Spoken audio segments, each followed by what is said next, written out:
Olá, meus amigos, um dia de muita paz do Cristo, muito trabalho para todos nós. Hoje, exatamente 10 de junho de 2022, estamos nós reunidos para estudarmos a obra Ave Cristo. Eu vou solicitar para o nosso amigo Tarcísio fazer a nossa prece de gratidão, logo depois a nossa irmã Aramita irá fazer a recapitulação do nosso último estudo. Amado Mestre Jesus, mais uma vez, Senhor, queremos te agradecer por mais essa oportunidade de aprendizado,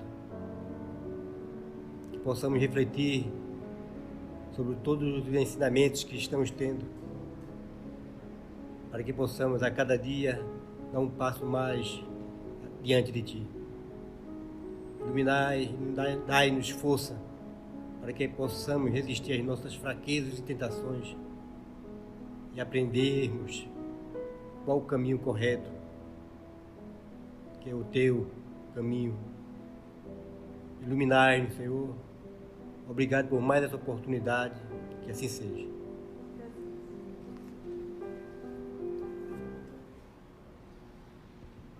Em nosso último estudo, nós vimos, iniciou um novo capítulo, nós estamos no ano de 250 depois de Cristo. Tassiano está com 34 anos. Conheceu Basílio, de mais ou menos 70 anos, e a sua filha Lívia, de 17 anos. Lucila, filha de Tassiano, tem 15, e a Blandina tem 7 anos, e a Helena também tem 34 anos. Só para situar. E estão numa conversa o Basílio e o Tassiano, falando sobre a vida, como se configura a vida. E o Basílio apresentou novos termos, novas formas de viver e encarar a vida nas viagens que ele fez, que somos almas eternas e vestimentas de carne. E paramos nessa hora que a tia ia comentar a fala do Basílio. Que Jesus possa nos inspirar no comentário, tirando aí as lições do Senhor Basílio, que está dando para Tassiano. Então, estão aí nesse diálogo, não admito estejamos limitados à existência física e o Olimpo há de ampliar-se para responder às nossas aspirações. Não acreditas, porventura, então interferiu o interlocutor preocupado, que nos basta a felicidade coletiva, a confiança pura e simples na proteção dos deuses, dentro do culto aos nossos antepassados? Vamos ver. Sim. Simplicidade é também uma das faces do enigma. Entretanto, meu caro, no caso do nosso tempo de incomensuráveis desequilíbrios morais, mudou, avulta, ou seja, aumenta o problema do homem. Não somos bonecos nos tentáculos da fatalidade. Então, é tipo assim, isso aconteceu, não foi uma fatalidade. Não, ninguém é boneco, não é uma fatalidade. Tudo na nossa vida é aquele processo. Plantou, colheu. Olho por olho, dente por dente, que é o Código de Hammurabi, que é a lei de ação e reação. Não somos bonecos nos tentáculos da fatalidade. Somos almas usando a vestimenta de carne em trânsito para uma vida maior. Se nós aprendêssemos só essa fala dele, mas não só aprendêssemos e vivêssemos, toda a solução, toda a dificuldade, todas as encrencas da Terra estariam solucionadas. Porque todos nós saberíamos, porque quando ele fala em trânsito, quem está em trânsito é do lugar? Não. Está de passagem.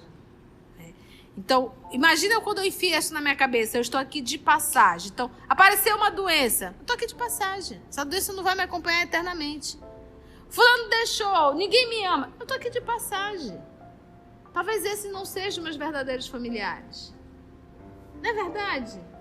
É isso que a gente tem que entender. Então, quando a gente realmente incorporar essa lei em nós, tudo na vida vai ter um outro sentido. E tudo se torna mais leve. Por quê? Porque tudo passa. Porque eu estou em trânsito. A Mita está dizendo, a vida verdadeira, né, Mita? Não é aqui. É isso que a gente tem que enfiar na cabeça. Então, tudo é passageiro. Às vezes a gente enlouquece, dá uma importância enorme a algo que é transitório. A algo que é transitório. E quando fala também nisso, aí tem uma outra forma da gente olhar. O corpo que eu estou, essa vestimenta, ela também é transitória. Então, do jeito que eu nasci, aqui nesse corpo, eu também vou deixar esse corpo. Isso faz parte da vida. A gente tem que sair dessa infantilidade de não querer pensar na morte e achar que vai acontecer com todo mundo e menos com a gente. E olhar para a morte como um terror. Uau! Sabe qual é o maior monstro? Sabe qual é o maior terror? Sabe qual é a maior desgraça que pode existir na vida de um terrícola? É o mal que ele faz. Disso nós deveríamos ter pavor. E termos muita vontade de fazer o bem. Então, a morte não nos apavora, mas o mal que eu faço, isso sim, é um grande mal na minha vida. E não existe um mal maior ou um mal menor, é mal. Seja menor ou seja maior. Não somos bonecos nos tentáculos da fatalidade. Somos almas usando a vestimenta da carne em trânsito para uma vida maior. Aí ele diz, pesquisei em todas as grandes estradas da fé, nos arquivos da Índia Védica, do Egito, da Pérsia e da Grécia. Então, vamos lá um pouquinho. Os Vedas, escrituras sagradas do hinduísmo por volta de 2000 anos antes de Cristo. São 4 obras, tá? Escrituras sagradas do hinduísmo.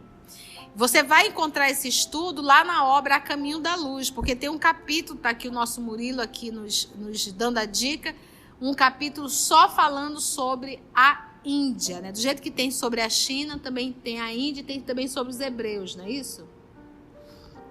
Então, olha só, a Índia Védica, ele também buscou a fé lá dentro do Egito, ele foi estudando a crença de cada povo, né? Da Pérsia, que é o império ali, 500 a.C., e da Grécia. E em todos os instrutores veneráveis observei a mesma visão da glória eterna a que somos destinados. Todos falaram a mesma. Por quê, gente?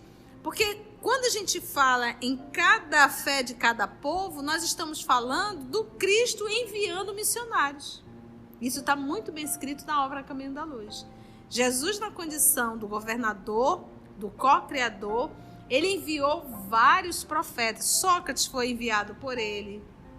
Lao Tse, Confúcio, Krishna, Buda, toda essa turma, os profetas, foi enviado pelo Cristo. São, vamos dizer assim, são aqueles que trabalham com o Cristo, mas o Cristo é o maestro. E chegou um momento que ele disse, eu vou. Só que a lição que todos eles trouxeram, cada um carregava ainda, né, suas... Mas ele é o Cristo, a dele foi perfeita. Jesus não existiu infância para o Cristo. Não existiu, um Cristo não tem infância. Ele passa pela infância biológica, mas não psicológica, não espiritual. Não existe isso. Tenho de mim para comigo que somos um templo vivo em construção. Através, isso aqui é lindo, de cujos altares se expressará no infinito a grandeza divina. Todos nós somos um templo. Porque é aquilo que o nosso Emmanuel vai nos falar na obra O Consolador, que nós somos um templo de Deus. Nós somos um templo de Deus. Por isso que nós devemos respeitar esse templo. Eu não tenho direito de bagunçar esse mundo interno, esse templo de Deus.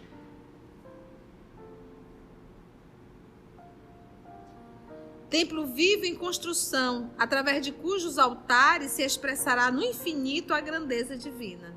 Né? Nos altares, a grandeza divina. Porque quando é que eu vou expressar a grandeza divina? A gente conseguia ver a grandeza divina sendo expressada em Paulo de Tarso, na Irmã Dulce, em um Chico Xavier, em um Francisco de Assis, em um João Evangelista, em um Pedro. Porque lembra que a luz não é nossa, a luz ela é de quem? De Deus. Nós temos que aprender o quê? Refletir. Refletir a luz. Jesus nos ensinou o quê? Fazer brilhar a vossa luz. Fazer brilhar, acende. Você é filho de Deus.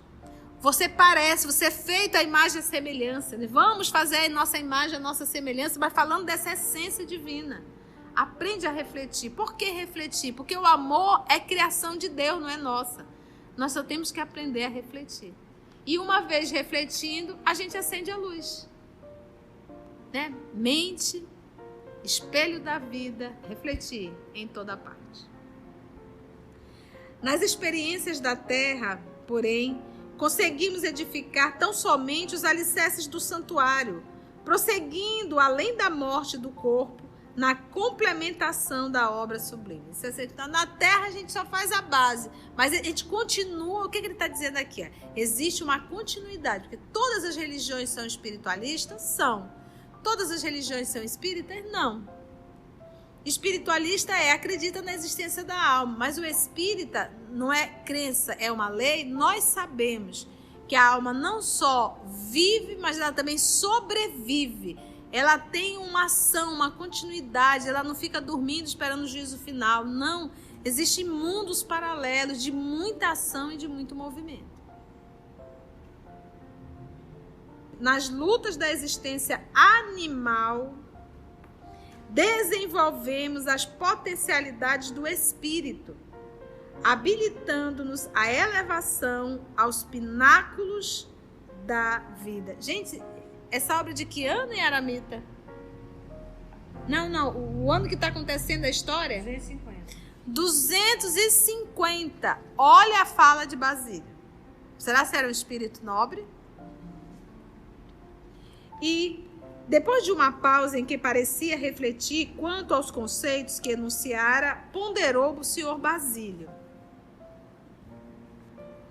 Isso mesmo. O problema é muitíssimo mais vasto.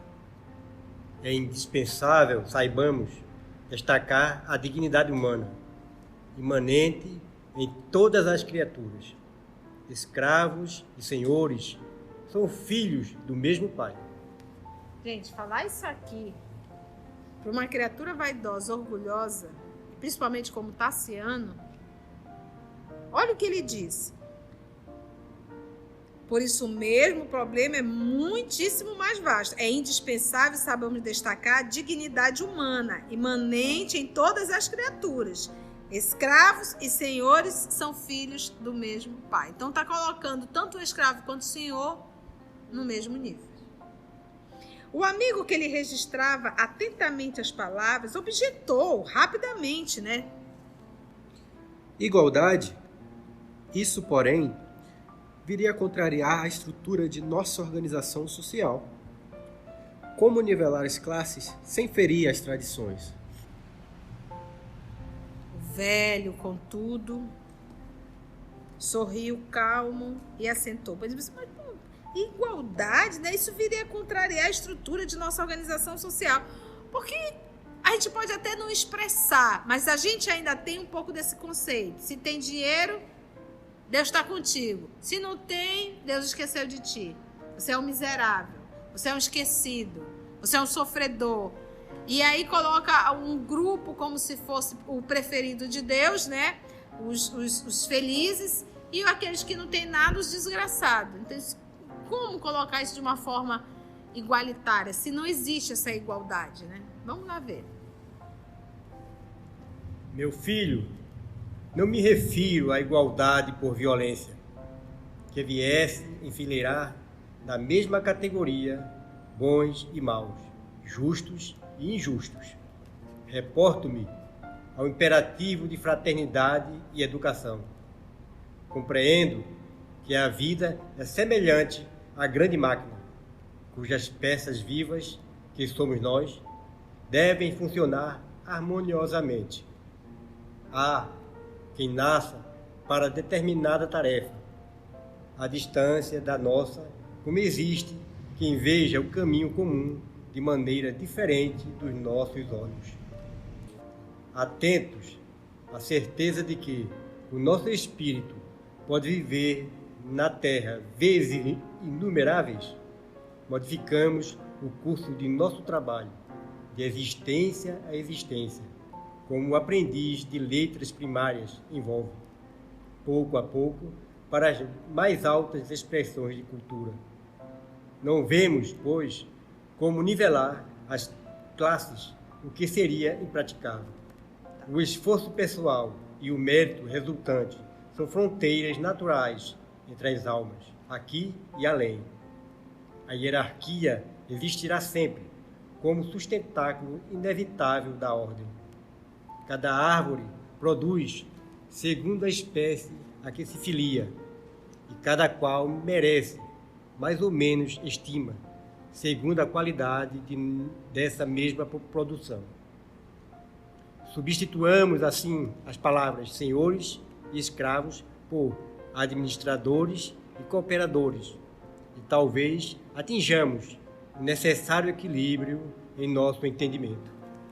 Linda a fala dele, né? Quanta lógica, quanto bom senso. Disse, olha, um dia tu estás como senhor, mas amanhã tu pode estar como escravo, nesse processo da reencarnação. Olha, meu filho, não me refiro à igualdade por violência, que viesse a enfileirar na mesma categoria bons e maus, justos e injustos. Existe diferença. Tem os bons, tem os maus, tem os justos e tem os injustos, ok? Não tem como você pegar um mal e colocar, não, mas ele é bom, coloca na fileira do bom. Não. Reporto-me ao imperativo de fraternidade e educação. Compreendo que a vida é semelhante à grande máquina, cujas peças vivas, que somos nós, devem funcionar harmoniosamente. Porque somos realmente uma grande máquina. Se você está na condição de servo, sirva bem. É o que Gisele fez. Quando ele foi chamado para remar nas galeras, o que ele fez? Remou bem. Não reclamava. Então, aonde a vida te chamou a servir, sirva. Isso é uma máquina trabalhando harmonicamente. E se você é o Senhor e você administra pessoas, que você possa respeitá-las como ser humano. É isso que ele está dizendo aqui. Eu não estou querendo igualar. A gente está falando aqui em respeito, em que cada um faça o seu papel dentro dessa grande máquina. Quando você pega uma máquina, todas as peças são iguais? Mas todas as peças são necessárias? São. Se faltar um parafuso, a máquina não vai funcionar. Então não existe peça melhor, não. Todas são fundamentais, desde que cada uma faça o papel que lhe cabe. E tem que haver a diferença, porque cada um faz um trabalho específico. Então, se eu preciso aprender a desenvolver a humildade e a resignação, lógico, eu vou estar reencarnando numa condição de serva. Eu preciso aprender a servir. Eu sou uma pessoa vaidosa, orgulhosa demais. E se eu sou uma pessoa egocêntrica, que tem muita dificuldade de dividir, talvez eu venha na riqueza, que é para eu aprender, apesar do muito, eu saber que dá para dividir.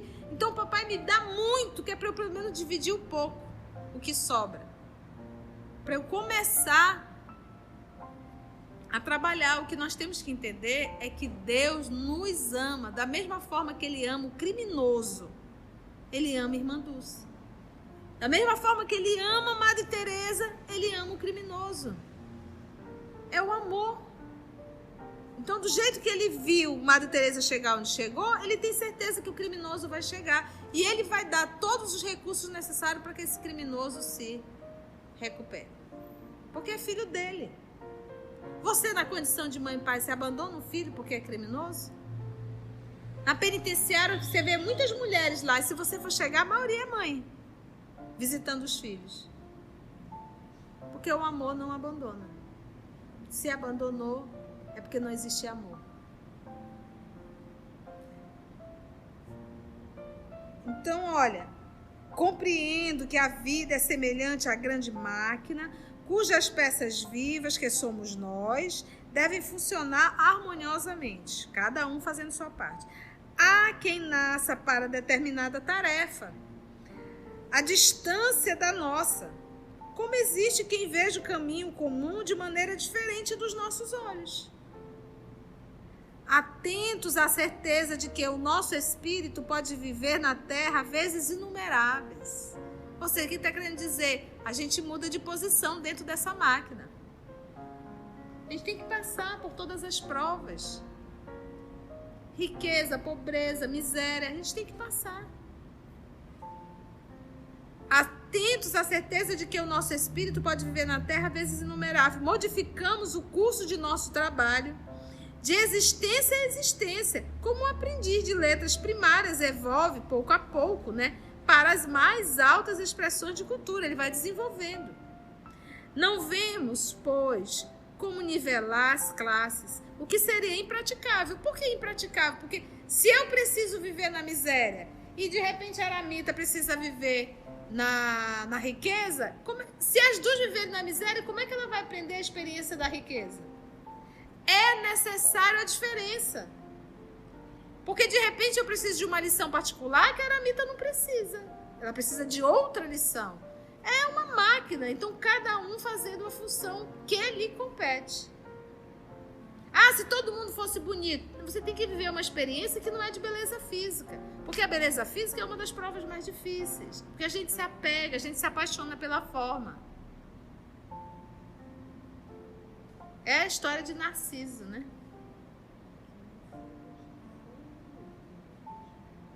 Então, é isso que a gente tem que entender. Se existem diferenças, é porque nós precisamos passar por lições de forma diferente e não uniforme. Às vezes a gente precisa ter uma pessoa muito difícil ao nosso lado. Uma pessoa que nos tira do sério. É por isso que essa pessoa está ao nosso lado, porque a atitude dela ainda nos faz cair. Quando eu não mais cair, eu não vou ter mais essa pessoa ao meu lado, virão outros. Porque eu estou sempre em processo de aprimoramento, sempre no processo. Eu gosto do termo buril, porque buril dói, né? Sai umas faíscas, né? Mas é a forma de lapidar e aí mostrar o diamante que está por detrás desse carvão.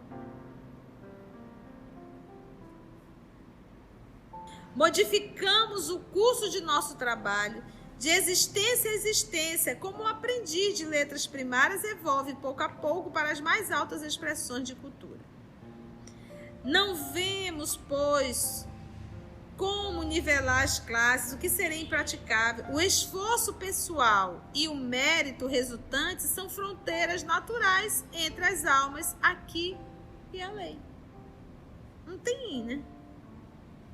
A hierarquia existirá sempre como sustentáculo. Pô, a gente vai para o mundo espiritual. André Luiz, tem hierarquia no mundo espiritual?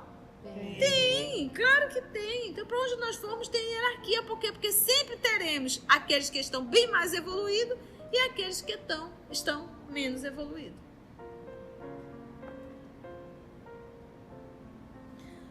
Sempre como sustentáculo inevitável da ordem. Porque se você chega e não tiver um superior para te orientar, como é que vai ser? O que seria de André Luiz sem o seu primeiro mentor lá, que o recebeu lá no nosso lar? Clarencio. Perdido. Então é necessário, né?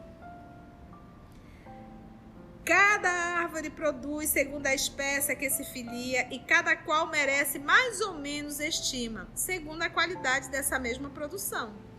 Vamos então lá, substituamos assim as palavras senhores e escravos por o senhor é o quê? Um administrador. E o escravo se torna o quê? Cooperador. E talvez atinjamos o necessário equilíbrio em nosso entendimento. Então, eu estou na condição de cooperador. Vamos servir. Quando a gente se irrita profundamente, eu vou ter que fazer isso, eu vou ter que fazer aquilo, eu não suporto isso. Vaidade e orgulho. Você precisa desenvolver a humildade. Buscando suavizar o diálogo, o ancião fez pequeno intervalo e acrescentou sorridente. Precisamos de mais humanidade para sermos realmente humanos. Não é justo o cativeiro da sensibilidade e da inteligência e, a fim de que o nosso mundo se adapte à perfeição que o espera, é imprescindível que tenhamos bastante coragem de raciocinar em termos diversos daqueles que vão regendo a nossa jornada coletiva, de milênios para cá. As condições de luta e aprendizado na Terra alterar-se-ão totalmente quando compreendermos que somos irmãos uns dos outros. Coisa mais linda, né, gente? Olha, você me perdoe eu parar para comentar, mas é necessário, porque a fala do seu Basílio é de tocar a alma, e a gente tem que ir no Ticadinho do Jaraqui para a gente conseguir entender de forma mais profunda. Precisamos de mais humanidade, ou seja, chamou todo mundo de bicho. Bestial na fala de Emmanuel. Precisamos de mais humanidade para sermos realmente humanos. Gente, existe coisa ridícula do que dois seres humanos discutindo, berrando. É ridículo quando a gente está discutindo com alguém, né? E a gente faz muito isso ainda, né? A gente discute, né? A gente grita, a gente berra, a gente arregala os olhos, a gente coloca todas as presas pro lado de fora, né? E se bombear, a gente vai lá e morde. Igual o bicho mesmo, você já viu os bichos brigando, né? Os bichos gostam de brigar e brigam, né? Quando você vê um animal fazendo sua refeição, não chegue perto dele não, que vai dar briga. Ele não vai dividir, ele não suporta dividir. Então, qualquer semelhança não é mera coincidência. É a nossa semelhança ainda com o animal irracional. Não é justo o cativeiro da sensibilidade e da inteligência. Gente, cativeiro é o quê? Não é justa essa prisão e da inteligência. Não é justo o cativeiro da sensibilidade e da inteligência, que te prende, aprisiona. Quantos homens da ciência, se assim eu posso chamar, começaram a negar Deus? A inteligência virou para ele o quê? Um cativeiro. E, a fim de que o nosso mundo se adapte à perfeição que o espera, é imprescindível tenhamos bastante coragem de raciocinar em termos diversos daqueles que vão regendo a nossa jornada coletiva. Hoje, o que o coletivo faz? É preciso muita coragem para a gente nadar contra a correnteza, para a gente nadar contra o que todo mundo faz. Ele fala esse texto, imagina, 200, mas hoje não é a mesma coisa, a gente ainda continua sem fazer força nenhuma. A gente faz do jeito que todo mundo faz. Se me oferecer uma rosa, eu posso até dar uma rosa, mas se me oferecer um tapa, eu ofereço outro tapa. Por quê? Porque todo mundo faz. É assim que tem que ser. É lindo isso aqui, olha. E a fim de que o nosso mundo se adapte à perfeição que o espera, que para isso que nós fomos criados, é imprescindível tenhamos bastante o que, gente? Coragem de raciocinar em termos diversos daqueles que vão regendo a nossa jornada coletiva. Todo mundo faz? De milênios para cá. Milênios. As condições de luta e aprendizado na terra alterar-se-ão totalmente quando compreendermos que somos irmãos uns dos outros. Tassiano, na essência, não esposava semelhantes pontos de vista. Nunca pudera ouvir a palavra fraternidade sem revoltar-se. Contudo, menos impulsivo agora, rememorava as conversações que mantivera com o pai em outro tempo. Basílio era um autêntico sucessor de Quinto Varro. E não foi coincidência, né? Agora, por que ele se revoltava tanto com a palavra fraternidade? Era só por conta do que tinha acontecido com o pai? Não, porque agora ele já descobriu que os cristãos não têm absolutamente nada a ver. Mas a encrenca continua dentro dele. Por quê? Porque Tassiano era um espírito trevoso, gente. Reencarna, mas traz aí ainda suas mazelas. Foi bom, gente, o estudo? Esse nosso período de reflexão, nós não poderíamos deixar de estudar um pouco Basílio. Então, assim, agradecemos a Deus, nosso Pai, agradecemos a Jesus, o amor de nossa vida, e até o nosso próximo encontro, se Deus assim nos permitir, e agradecemos aos amigos espirituais aqui presentes.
Precisamos de mais humildade para sermos...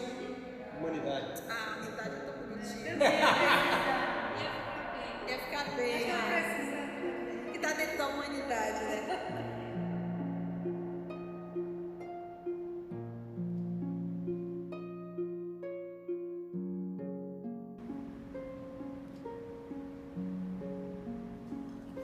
Foi bom, gente?